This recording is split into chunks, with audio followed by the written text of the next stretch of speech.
Hey, Jeff, John, thank you for cutting me in and sharing your deep insights with our audience. Both of you have these amazing programs of contribution and sustainability and financial acumen, you name it, across the board. You're both giants in the field, and you have so much to share with our audience. I really appreciate you coming in. Absolutely. Thank you for the time today. Thanks So, for having us. so one of the questions I'm going to ask is, and I should mention to my audience because I track it in order. It's founders, CEOs, co-founders, presidents, board directors, and managing partners of financial services, things like that. Then I get into the tech audience. So it's always skews senior executives of investors. But they're always curious, what are some inflection points in your life that made you who you are today and your wonderful careers you both have? And maybe you can keep the two sort of inflection points. It could have been something when you were really young or something happened when you were older. And I'll start with you, John, first, and then I'll go to Jeff. Yeah, I think, thanks for the question, Stephen. I think for me, the first inflection point was beginning and spending time in law school. Leading up to law school, you think about the direction of any country and law and what that means. That's one thing in general, but when you actually are steeped in studying for 3 years, legal rights, contract rights. My focus became tax law, but getting into the details of how the law in any country, and particularly in the U.S., changes behavior, because it does shape behavior without a doubt. We'll get to how it shaped behavior in the area of ESG, environmental and social. So I would say, although it's not one inflection point, it was over a series of 3 years in law school. The decision to go to law school and then spending time with the details, the fine details that a lot of people don't like to get into minutia. Tax law is what I studied, so there is a lot of minutia. It is really one of the foundational items. And I would say the other item for me was the shift from law then into investment banking, and really the difference of what those two disciplines are. One is very foundational in exactly what the law is and parameters that you can behave within. And then investment banking and business, but particularly investment banking, it's within the confines certainly of the law, but everything is down to valuation. What does each act mean in valuation? Whether you're buying a company, whether you're issuing equity, issuing debt, it's founded in valuation of an enterprise and the actions. So for me, it's the combination of what drove me into, reaching out to Jeff and starting this is the law and then business and what is missing in the area of ESG and the kind of the definition that's needed. Leading to this exercise with sustainable exchange, I would point to those two areas. I mean, you definitely have this solid educational background. You entered a NYU School of Law, you get your JD in LLM and taxation, and then you have undergraduate degrees in accounting and finance from the University of Washington. So that's kind of like steep in business. And then on the financial services side, Merrill Lynch, Deutsche Bank, Leerink Partners, SVB Securities, Rockefeller Capital. I believe you're still advising Rockefeller, aren't you, or some of these entities as well, or not?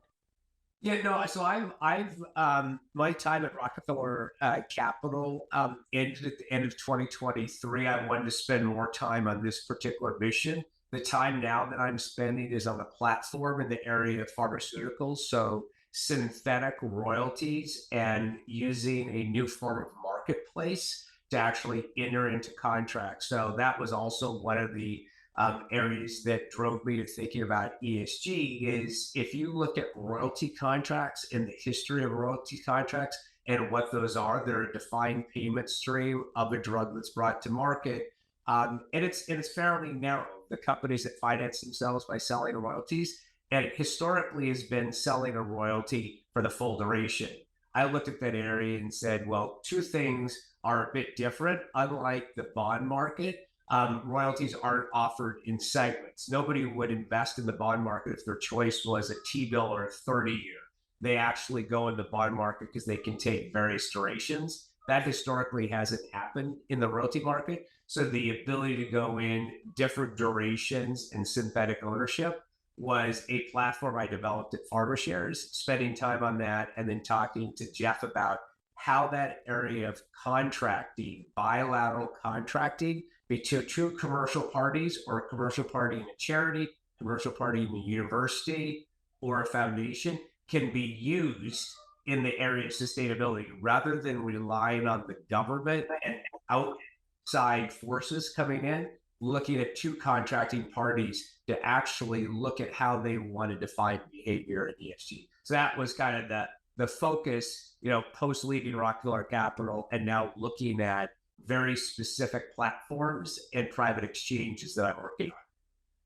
Yeah, I mean, I can see all of that background fitting into this sustained exchange, and you are the founder of Farmer Share Managers, and you operate a platform for pricing and creation of multivariate synthetic pharmaceutical royalty contracts, and that's kind of like a big idea. But now I can see how that all fits into your background, and then what you're doing currently. Okay, let's go to Jeff. I mean, you've got a really varied background and particularly in sustainability and SDGs. Can you go over some of the inflection points in your life that made you do what you do today, and just this great history of contribution? Yeah, thank you. I do want to say one of the really interesting stories I hope you'll ask Jon about is on the farmer share side, the idea of the pharmaceutical that helped kick off the idea of farmer shares, which he told me about a little bit recently, but I'll let him share that. So I think it's a really interesting story, and it kind of leads to where we are today in terms of this idea of the ability to create an asset class from something that's intangible otherwise. And so for me, I think, for me, I had worked in media for a long time and strategy related to helping audiences, be created, and also help advertisers and marketers connect people between what they do, what they see, and what they do.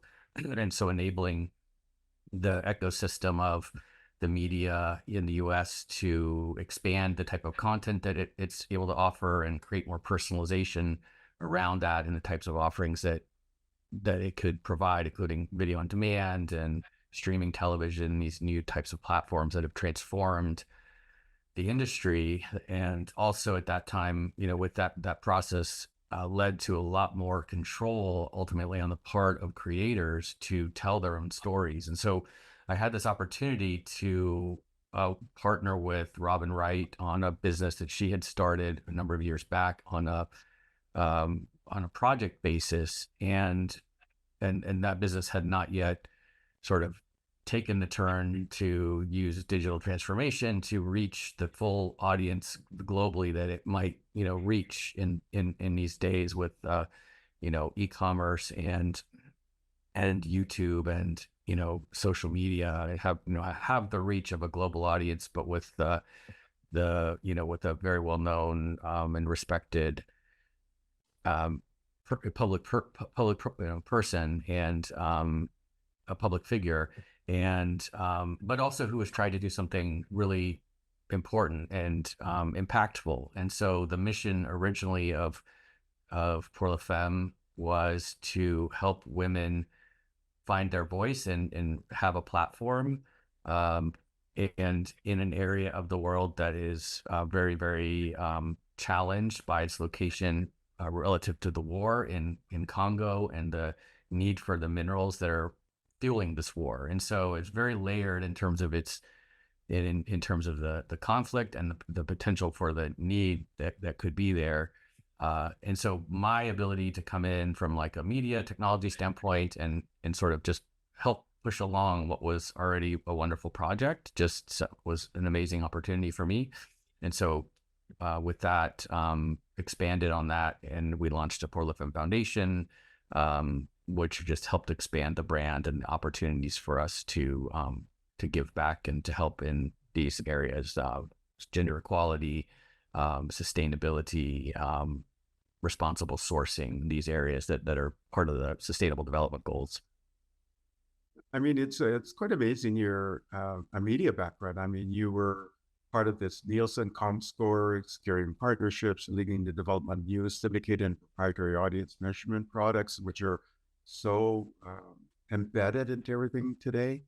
Like, uh, and then allowing the monetization of on-demand and streaming platforms, which is everywhere today. So, I mean, you're very sort of embedded in that side, and then I could see you then because you have this sort of sustainable focus, doing this work with Robin Wright and the DRC, and then your Portal FM work and the Clinton Global Initiative, right? And you did announcements there. So I think it's quite amazing. And then even with Jack Dorsey as well, right?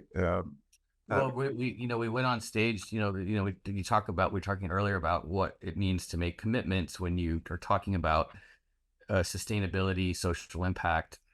And it's one thing to make a press release. It's another thing to stand up on stage with Secretary Clinton, as Robin did in this case, and announce to the world that you're going to do something.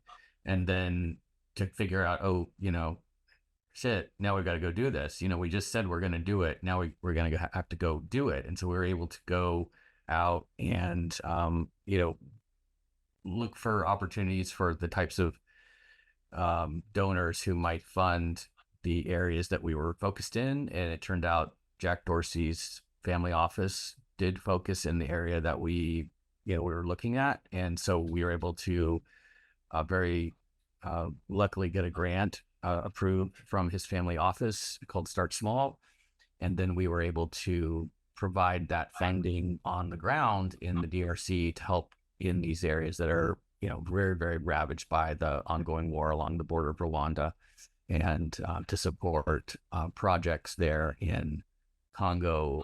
And I was lucky enough to be able to go and visit the DRC last year and see, the impact that we could have there, both for regenerative agriculture, finance, finance programs for the women there, education for the very, very at-risk part of the population there in a place that's already very, very poor.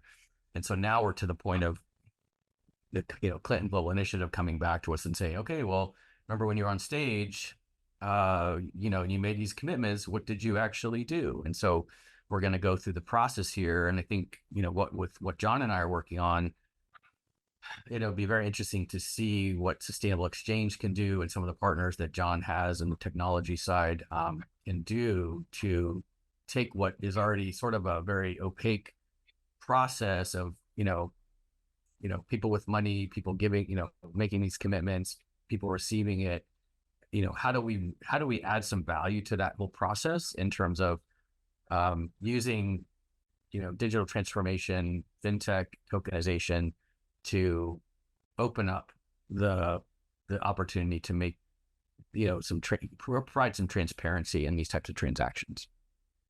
I mean, that's a natural segue then to get to Sustain Exchange and the Sustainable Exchange Program, which you launched on Earth Day in April 2024 after completion of a seed round of funding. So let's talk about that. You're empowering people to create positive change, and you're tied in with the 17 Sustainable Development Goals. You have this tokenization aspect of this. Can you walk us through, and I'll go back to Jon, can you walk us through what it is, and then how people can engage, or corporations and others can engage and partner with you on this program? Yeah, absolutely. So we onboard members, and the members can be either paid members or recipient members, and those members will span corporations, public and private, through to universities, municipalities, states, U.S., ex-U.S., provinces, and then down to foundations, endowments, and pensions.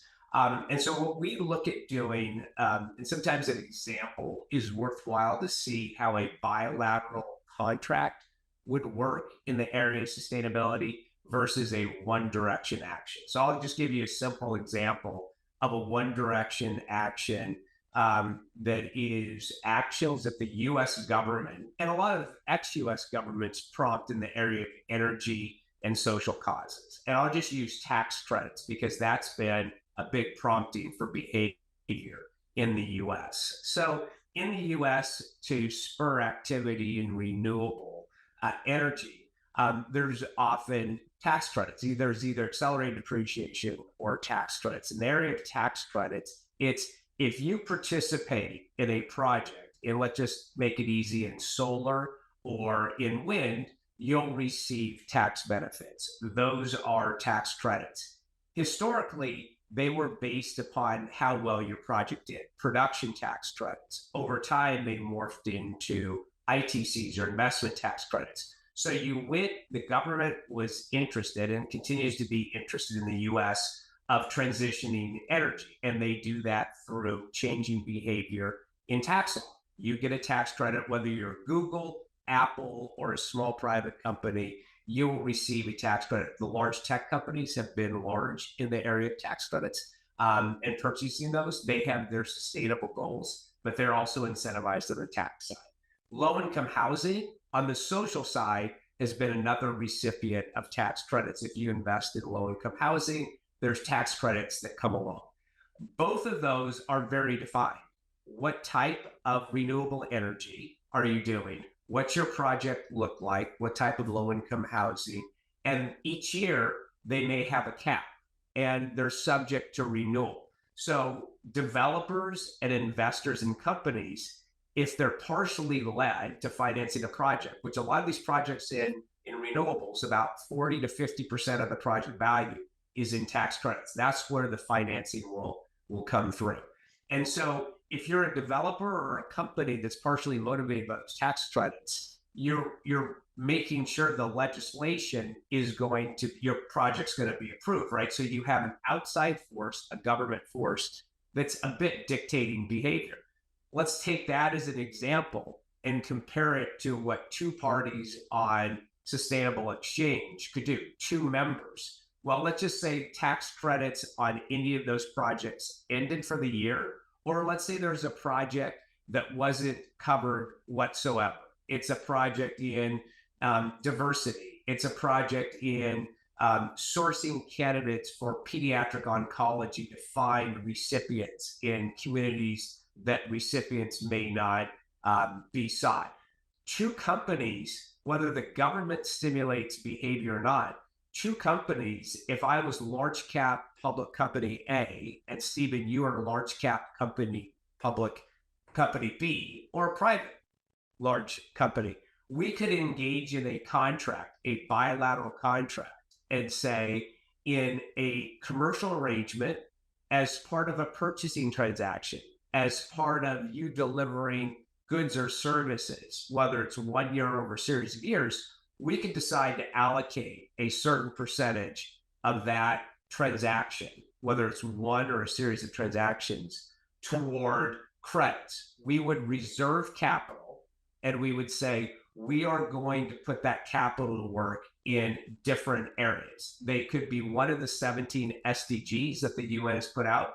That's where we start. It could be another area in sustainability, spanning sustainability of Earth, water, planet, or into human lives, and into animals as well. We let parties on the exchange select their areas. So those two contracting parties, you and I, define very precisely in our contract. Stephen, you're very motivated by SDG 3, 7, and 9.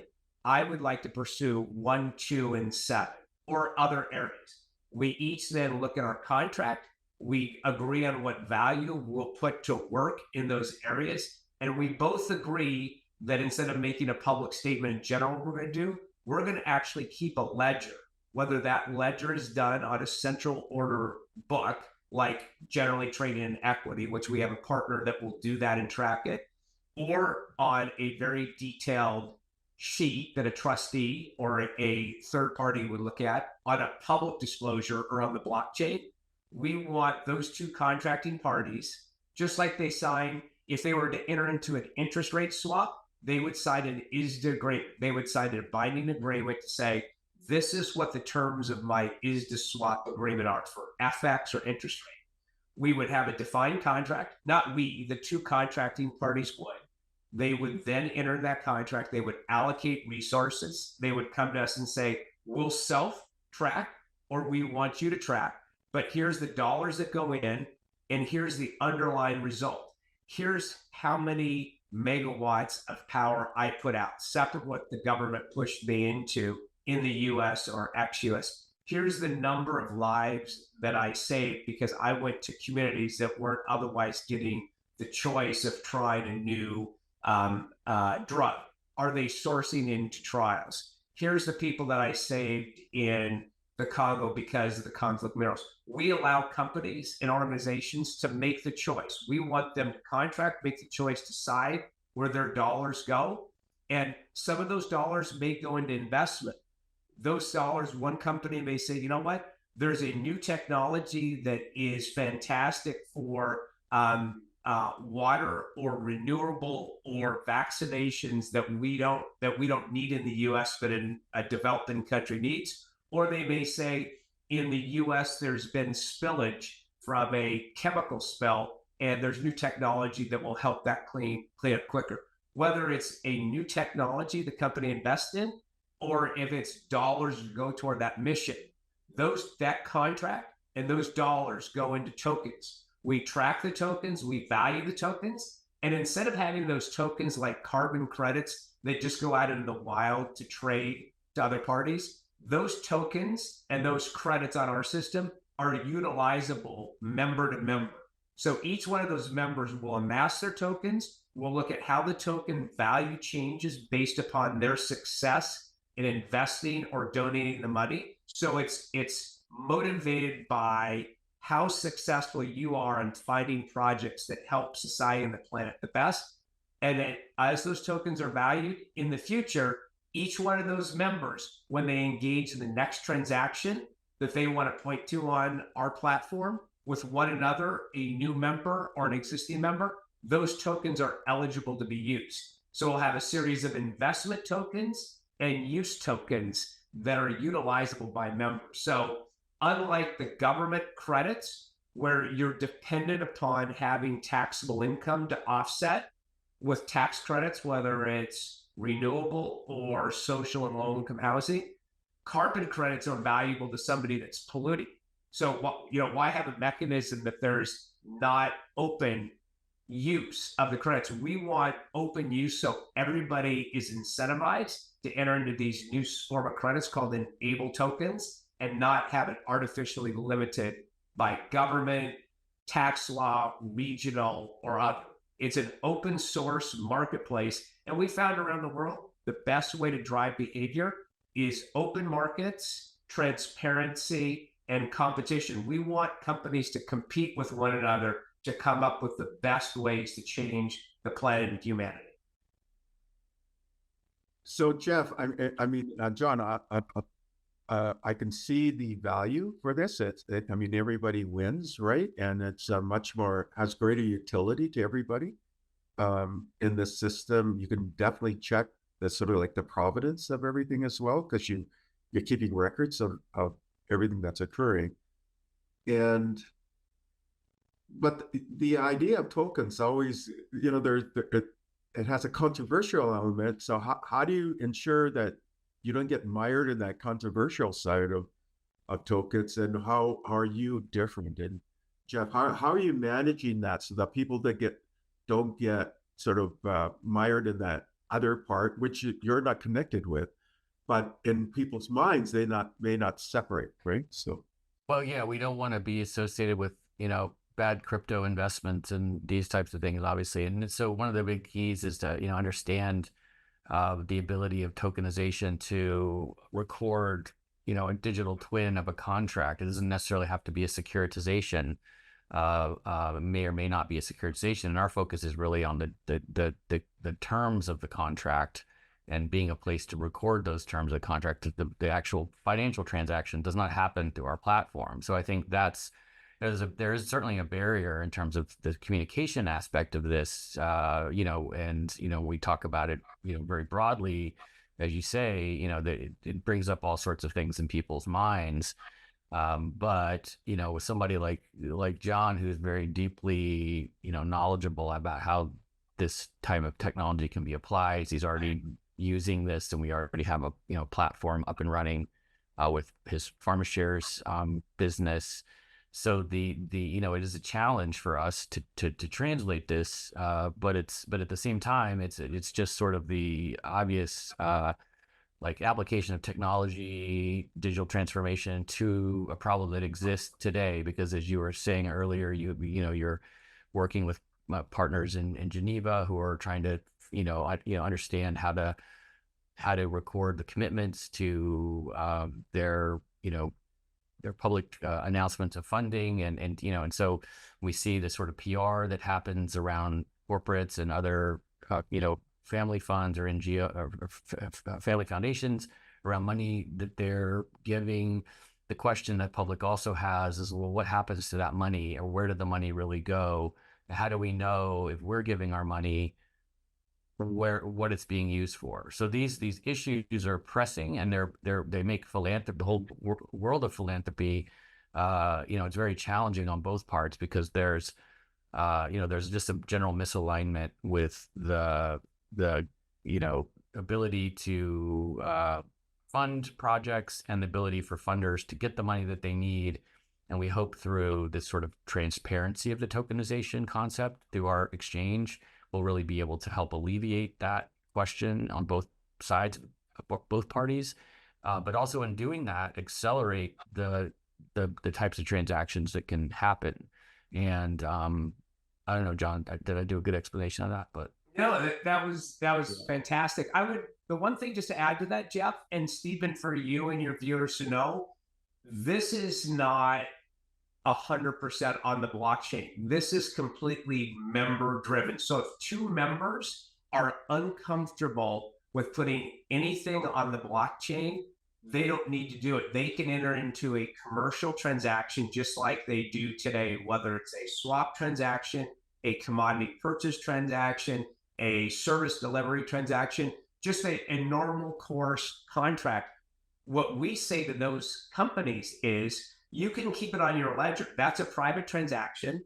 If you would like, we will license you the technology so that when you go inbound to a counterparty or you receive quotes in a transaction, you can allow your counterparty to say yes or no to engaging in not donating, but allocating some of the contract value to create these tokens. If you and your counterparty say yes, that's great. You can just keep your own ledger. It can be just like any standard contract. 1% of the contract goes to X, and I have a commitment to my counterparty to report. That can be done without any blockchain. We just label it as a token, as a tracing mechanism. There's a lot of companies out there right now that are doing securitizations that they don't want to put the securitization of mortgages on the blockchain. What they do is they have standard contracts, mortgage contract securitizations, and they do what's called a digital twin. The digital twin is basically just a tracking mechanism to make it very easy if somebody wanted to go to another counterparty, the public, the SEC, an auditor, any group, and say, Stephen, your group is interested in what I'm doing. I'm a public company. I'm not disclosing everything to the public, but you signed an NDA because you're interested in what I'm doing. You may make an investment to partner with me. You might say, can I look at your records? How many transactions did you engage in the format that you generally stated? And that company can give to you a ledger. They can give to you a bunch of contracts that are harder to follow. That's fine. We will make available to them the ability to do that in a digital twin. And if they separately want to take it and put it all the way on the blockchain, they can do that as well. So it depends upon each member and what level they want to go through to disclose to private parties, auditors, and the public. It's not up to us, it's up to them. That's just the way marketplaces work, right? A normal marketplace, whether you're in the US or ex-US, it starts with a set of rules. What are you allowed to do under your self-reporting and the exchange reporting? We're not formally an exchange. We're not taking any custody. We're not doing clearing.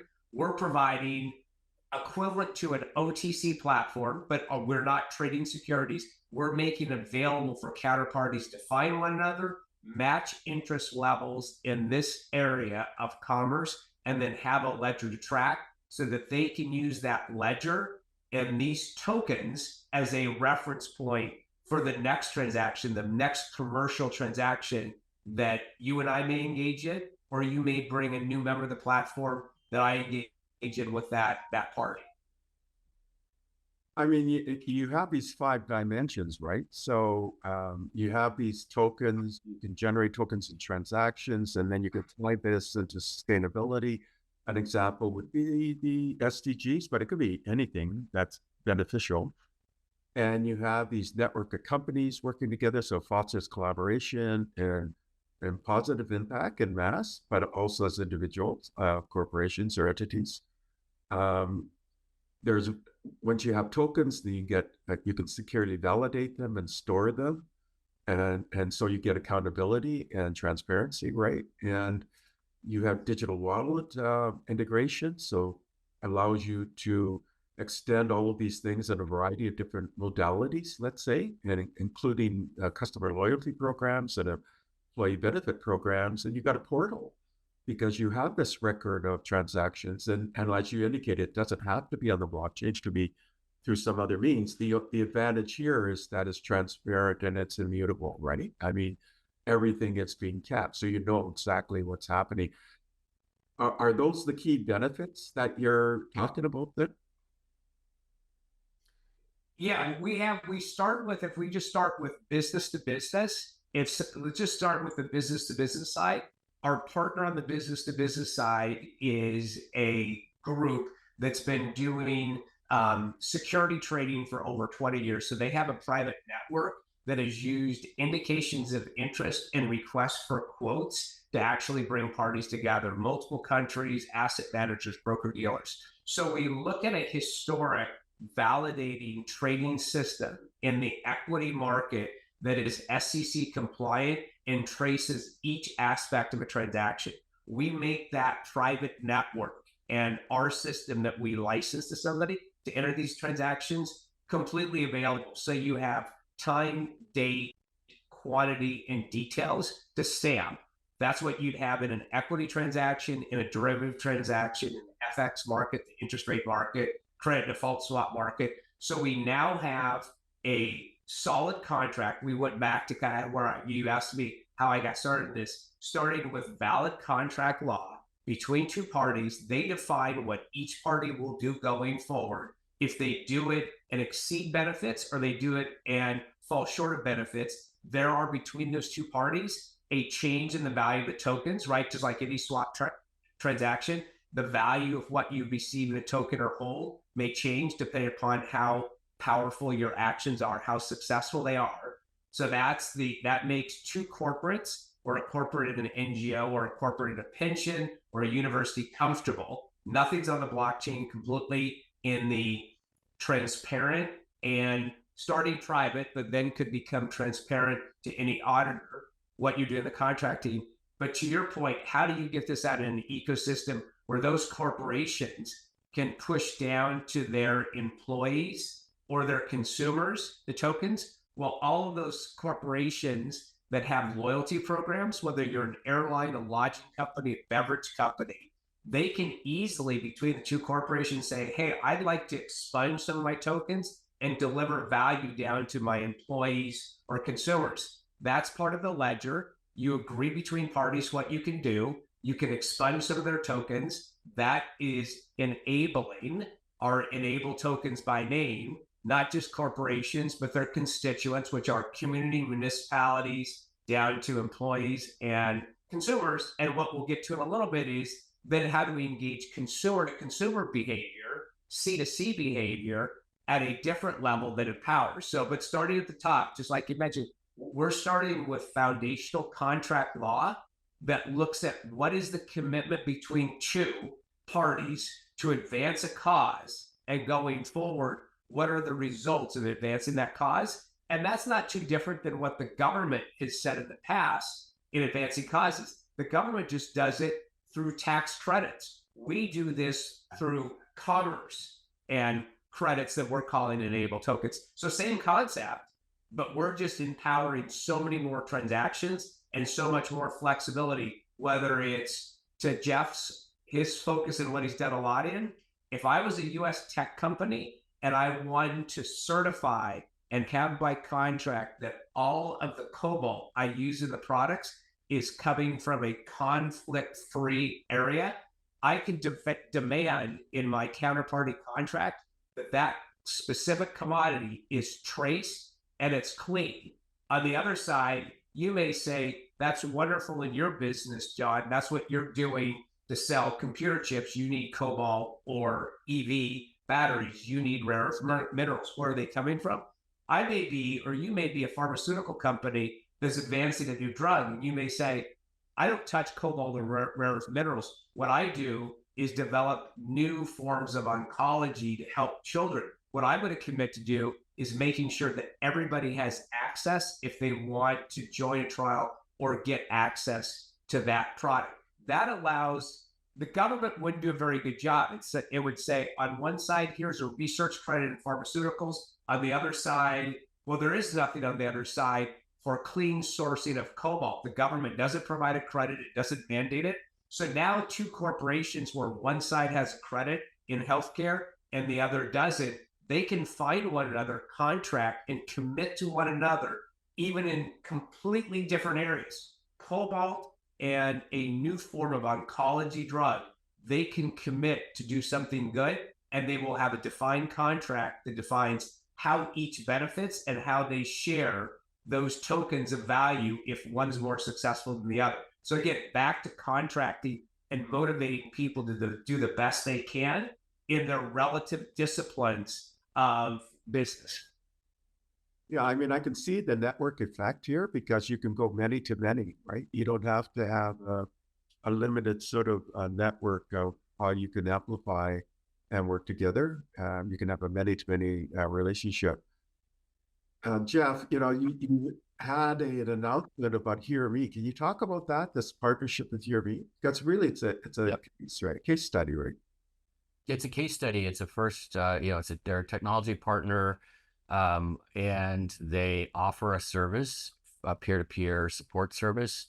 And really what they do, if we relate it back to, the sustainable goals, is to help people live a better life through the support. At times they may need it. They may focus on target populations such as elderly population, veterans, LGBT, any type of target population that might just benefit from a one-to-one peer support environment. And really the way it relates to our mission is that, we can connect the dots to SDG, I believe it's number 8 for good health and well-being, and go out to offer to potential partners the ability to have a certain number of hours or users take advantage of this opportunity through our marketing partnership with Hear Me to have some support from this peer support tool that anyone can download on their phone and then use it the times that they might need it, and I need to have someone there to speak to. And so for us, it fits the type of company that we want to be associated with and partnered with, and it helps our mission in terms of alignment with services related to the SDGs. So yeah, we're excited about that, and just kicked that off. Yeah, and really you're unlocking all sorts of opportunities, right? In a broad sort of way with a new class of enabled use tokens as well. And you can get recipients with a free trial of Hear Me support services, right? And Yep. it launched with coincided with the United Nations World Day for Safety and Health. So there's this nice global movement aspect of it. And Yep. it's an interesting way of proving a practical use and one that benefits people or the population in general. So it's a personalized, but it's also population health as well overall. So Yeah. because you got this case, the note you must be getting a lot of inbound interest, right? And John, that is, I mean, I can see that compelling to so many different groups out there, but corporates wanting to get involved. Yeah. Exactly. So let me give you one element of using Hear Me and the impact around corporations, their employee base, communities, their associated foundations, the workers that provide peer support, and ex-US. Let's just go through that and compare it to the status quo. Right now in the area of mental health, and this is a subclinical mental health program. It's peer support. Peer support started with basically AA, dependency, and finding a peer that could be there with you. Here we expanded that into all areas and looking at when you need a peer in a time of moment. They're specifically designed for subclinical. It is not meant to replace severe mental conditions. It's really meant to help in times of stress. But let's take an example of somebody that needs some support and a worker that they're stressed out. It might be a nurse that sees a lot going on in hospitals, and they may say, look, or a frontline worker, they may say, I don't really need to see a psychiatrist. What I need to talk to is a nurse, or if you're a veteran, somebody that was in my shoes and felt that stress. This is what I'm going through. I want to make sure the person on the other side is, I don't have time in my 15 or half an hour break between seeing patients to go into a psychiatrist. I need to have right now for 15 minutes a text message with a former nurse that I can identify that used to work in the PCU, ICU, and or was a veteran and saw what I just witnessed. I need to relieve my stress. I'm going to do that. Well, let's think about that person in the moment that may be a traveling nurse that's going through a lot of stress. On the other side could be somebody in the US or outside the US that went through that same issue. That person may now not be employed. They may be looking for work. So that person on the other side that is responding to the text on Hear Me, that person is now employed. Social workers in the United States and around the world don't make a lot of money. They may need to have supplemental income, whether it's a veteran that wants to support somebody, a retired person that wants to support somebody. So we're taking one person that's, in my example, working and having stress that otherwise wouldn't have time or want to reach out for other forms of healthcare support, mental, which is very, very important, can reach out to somebody that's their peer that is now employed. So what do we have? We have a more efficient labor force in the nurse that will continue to do the job and may feel better for that day to get he or her through that day. On the other side, somebody that may not otherwise have work, US or ex-US, and there's a lot of people outside the US that can help, being put to work and being paid. In the community, that nurse is doing a great job in the community. So if one party on our platform and another were to do this for their own employee base and say, I want to allocate some of the Hear Me tokens. I just came on your platform. We delivered some to start them out. Those two corporates that may provide this to their employees may say, you know what? Our local population that wherever they're doing business, and if it's a healthcare company and other companies, it could be in every state, they may say, you know what? I want to do some matching and take some of those peer support sessions and donate them to foundations or the local community. Those could be local communities in certain states that are suffering from the opioid epidemic that could use a peer. They could have post-COVID. They could have a lot of other items that have stress. So now we've got efficiency in the workplace, efficiency for the peer, efficiency in the community that this has been delivered.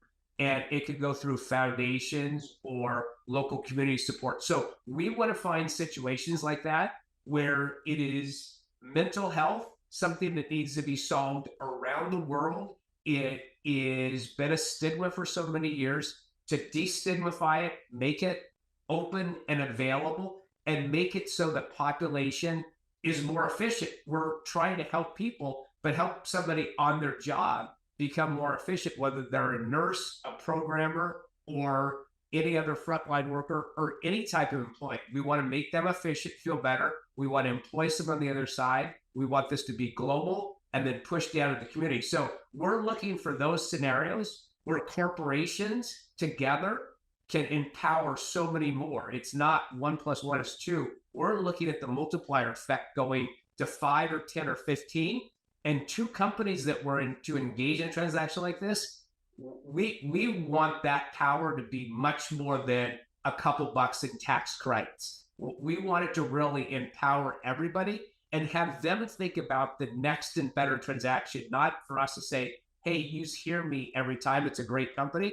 We want every single company to think about these ideas and create their own enabled tokens to bring to bear to help the world.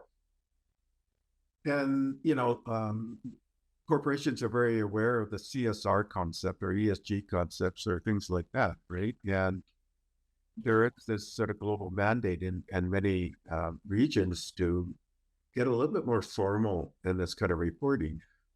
And because you have metrics embedded in it, or you can gain insights and metrics because you have data, right? So are there any barriers to this using your platform for reporting, for formal CSR reporting and things like that? Or do you see a lot of upside to that or opportunities? We do. I don't know, Jeff, if you want to speak to it. I'll give you kind of on the side of kind of accounting, finance, and other. We make this available for people. It will start with their own self-reporting. So, for example, I go back to a contract between two corporations or a corporation and a bank intermediary. If it's a FX swap, an FX swap or an interest rate swap is easy. If you go through a Q or a K, you'll see a detail every quarter on the gains or losses in an FX swap. We're not necessarily wanting to drive people to the gains and losses as you financially think about it in, for example, the Hear Me token. We don't want to say, okay, you serve 50 or 100 or 1,000 of your employees. We want to instead say, how many dollars did you put to work? You're not required now to report to make it really easy. So they can use the platform and say, how many contract dollars did you put to work in enable tokens? So they could just say, out of the course of the year, we, with all of our counterparties, put to work and acquired enable tokens of 75,000. Of those enable tokens, how many of the dollars went to different areas? They could say, of the 75,000, it was broken out according to these 17 SDGs and others. Then they could further break it out and say, by the way, of those, X went to venture investments, mission-driven small companies from your platform outside, or just charitable donations. They could further go and say, for the mission-driven companies that will change the world, the value of our investment or the company's investment went up. Or on the Hear Me example, we received 100 Hear Me tokens. They're anonymous. We're not looking at what people were chatting, doing. It's completely anonymous, but they could say, we took 100 Hear Me tokens, we pushed them down to our community through 5 foundations, and they might come back and say, out of those 100, 95% were used by people once, more than once, or only 5%. But what does that tell us? It tells us and the company that form of support of mental health going through their employee population and the local community either was very successful, moderately successful, or not successful. So therefore, people can start to get very defined metrics on an anonymous basis for the underlying people using it, but on a macro theme of where dollars are going in. We don't like to use the word ESG because we're about broad-based sustainability, broad and open-based sustainability of how the users want to transact with one another. So let me, because this is unscripted, let me give you 2 problems or challenges, and then can you sort of live and just in a draft mode say, you know what, this is how they could benefit from using your platform. So for example, you're my 4th interview today.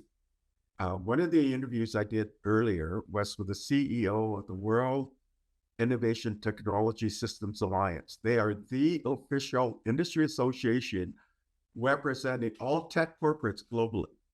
And every country has a member association. So for the US, it's CTA, which runs that really famous CES conference in Vegas. Out of India, it's NASCOM, which is their official industry association. And they have all these different programs that they're running. But they're a nonprofit. And so they have a program, what they call the AI Center of Excellence, where they're going to have one per continent. And they're going to have a coming together of multiple stakeholders. They're going to get financing for that to enable the proliferation, the positive proliferation of any kind of breaking technology like AI. And that could be talent management. It could be making sure that, you know, the proper policies and so forth are put into place in that region, in that AI Center of Excellence. They've also launched the World Inaugural Cup, which is this ability for startups around the world to get recognition. And I was indicating to the CEO, well, I could probably raise funding for you if you wanted a prize for your scaling startup cup. And each country can, I believe, submit 2 startups within their region to go into this sort of global contest, which is going to realize. So I'll give you that as kind of a problem. So let's park that. I just talked to the CEO of something called Goodwall. And what they've done is they created a platform for enabling skills development for youth. And they describe it as TikTok meets LinkedIn. And they do microfinancing for entrepreneurs within that program. People can sign on anywhere in the world, and they can say, these are the areas where I want to get additional training. They can get additional training through the platform. They can work with peer groups within the platform. And so there's massive interest. In fact, about 2 weeks ago, they got selected for the Time 100 as one of the leading sort of initiatives. And this is designed for youth. And then I was brainstorming in there. But I thought, because they're incentivizing youth, they're providing training platform or programs for youth, they're doing microfinancing for youth who have really interesting ideas, but they need a little bit of it or some kind of help, then they can help them, right? And he described live this woman who had this idea, I'm going to convert plastics into shoes. I'm going to make shoes from plastics. And they gave her some finance, and guess what? It's taken off. It's just, and she comes from a region of the world that doesn't have a lot of resources or capabilities. So these are kind of 2 different kind of system programs that are organizational based. How could they, or is there a way they could benefit from engaging in your platform? And if there is, I'll actually do an introduction. So. Yeah, Jeff, do you want me to take that? You go for it, Jon. Yeah.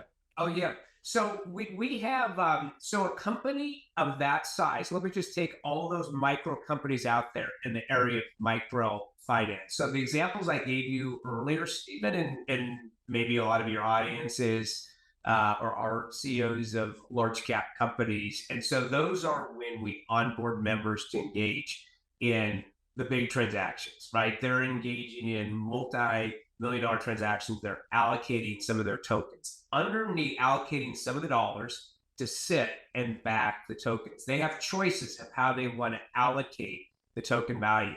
For smaller companies, we have a segment that we call mission-driven companies. The MDCs, mission-driven companies, a lot of them, like the one that Jeff has spent a lot of time with Ms. Wright in founding, they're companies that are for-profit but have a foundation. Not all of the youth companies you're talking about have the foundation. They will just start as for-profit, but over time, they may have a foundation, but their mission with this plastics company, plastic to shoes, and being much more environmentally friendly, that is foundationally a company that's mission driven. There's a lot of shoe companies out there that may say they're going to take some of their dollars and donate it to solve a problem. But if they're manufacturing shoes that are leather-based shoes or other shoes that the water resources and underlying resources, they want to offset. That's different from a company whose whole mission is to recycle plastic and shoes. So let's just say that is qualified as a mission-driven company. A company like that can come to our site within the mission-driven companies, and almost like crowdfunding, we're not a broker-dealer, but we have partners that would look at that. They could list all of these companies that you mentioned for the youth could come in our mission-driven company list and say, I'd like to qualify. I'd like to list a short profile of my company. This is what I'm doing. And I'd like people to look at my business plan and what I'm solving, what my profit for good is. Companies would look at that, and all of these enable tokens that corporations have, they either have them with dollars reserved to invest, or they may pre-invest and then use their enable token at future transaction. They might say, what I'd like to do in my last set of enable tokens that I created is take 5% of the value and allocate it to this shoe company. They would say that's part of my recycling program. So instead of donating the dollars, they can invest the dollars. They can invest the dollars in multiple ways. They can either come to the company and say, I'd like to subscribe to some of your equity. We would have a partner broker dealer that would do that with us, with the investor, with the company. There could be a prepayment of inventory. That company with their enable tokens may say, I love what you're doing. I may not invest in your equity, but you know what? For my population of employees or community, I'd like to buy 1,000 pair of shoes in multiple sizes. Here's X amount of capital, and I'm going to prepay for inventory, and I'm going to distribute those out because it'll get your product out in the marketplace. So we want to have commerce come together to create these tokens, but this is not viewed up as we're just, everybody is forced to donate. We're investing, donating, putting a marketplace up for a cause, for pre-tax benefits, and for after-tax, and I'll call it, not after sustainability, but to drive sustainability, broadly speaking. At the same time, companies drive profit and drive awareness. So we could easily, with those mission-driven companies that the youth are creating, if the companies are vetted, list them on the platform for a variety of exposure, feedback, equity, investment, and inventory purchases. And maybe at some point we'd look at those companies and say, you know what, we and our members are banking on the fact that you're mission driven in solving the plastic issue, that you likely will set up a foundation in the future. We're not going to require you to do that, but if you do it, you might have more donor advised funds coming forward in your for-profit and foundation partnership. That's really interesting. I mean, I could see how you working with the industry, the WITSA, the World Innovation Technology System Alliance, you can provide vehicles for, I believe they represent over 90% of tech businesses globally.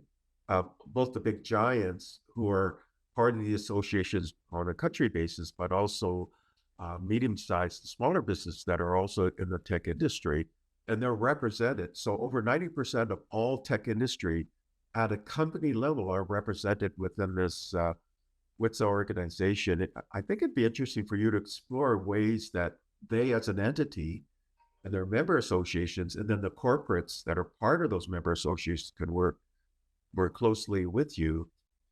I've got a conference, and I was mentioning this just prior to the interview, where I'm speaking at the Sattel Institute with over 400 CEOs, but it's a CSR focused conference. In other words, you're not attending unless you have a CSR commitment that you are making.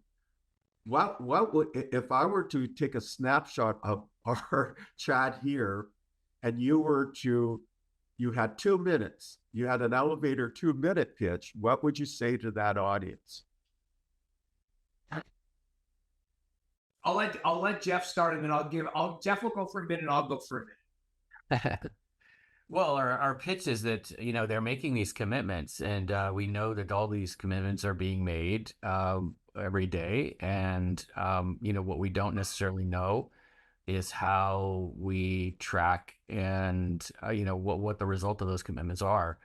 And how do they connect to particular, in this case, if we wanted to use the framework of the sustainable development goals, like what areas do they connect to that are helping to move the planet and population to, the place we need to be to sustain ourselves. And so I think being able to track and record and make transparent on our platform these types of CSR commitments that relate to good health, gender equality, these areas of, the S and ESG, this would be a perfect use case of our platform, because the corporate members there gain a lot by making that contract, or these mini contracts that they're ultimately going to make public and transparent through us. Yeah, and I would just add a couple things on if those companies wanted to go into specificity. So if there's a company that was making public statements about global fair labor and fair trade, if they, between two companies, valued that and wanted to put a specific contract up, and they said, we'd like this to be private, we're not telling the public about this particular contract, but we'll each undertake to one another that we're going to go more specific in fair labor or fair trade. That could be down to the level of a specific country, and in certain areas of farming, putting up and backing new farms, espousing what details there are on the fair labor, and then putting that in a contract to show what the outcomes were between those two parties. They then have that in a tracking system that they can privately track, or they have the flexibility to put out generally to the public.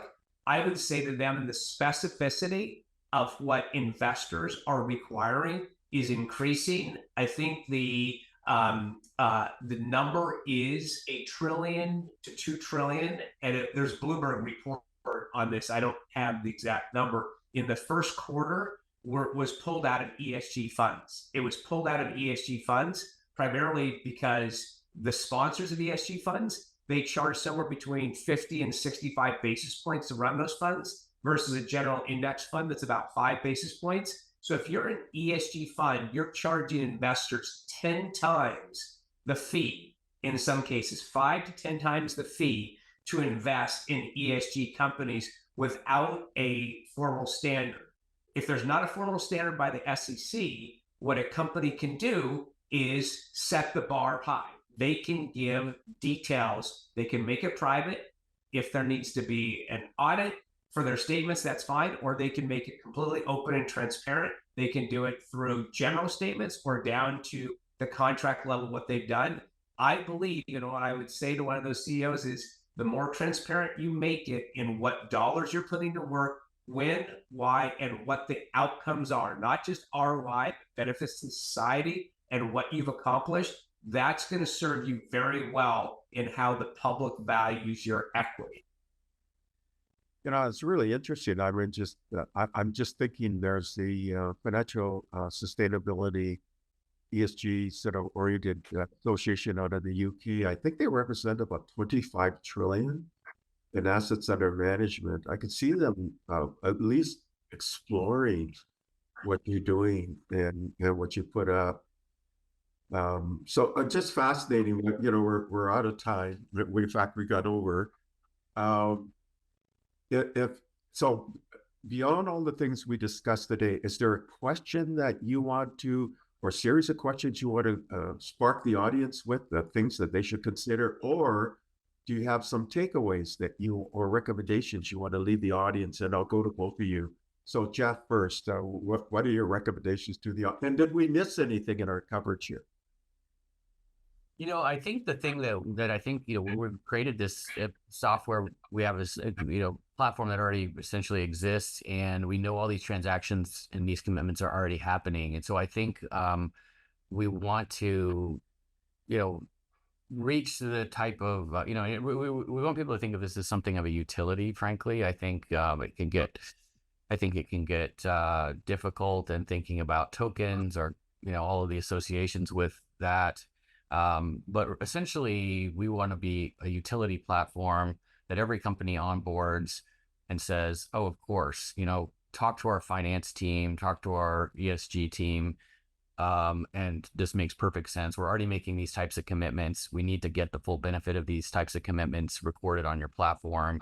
And then the additional uses and value of these commitments that we're already making, so it should really be as simple as that. Not everyone has to be an expert on, tokenization, all of these things, but I think that's the message I would want to leave people with.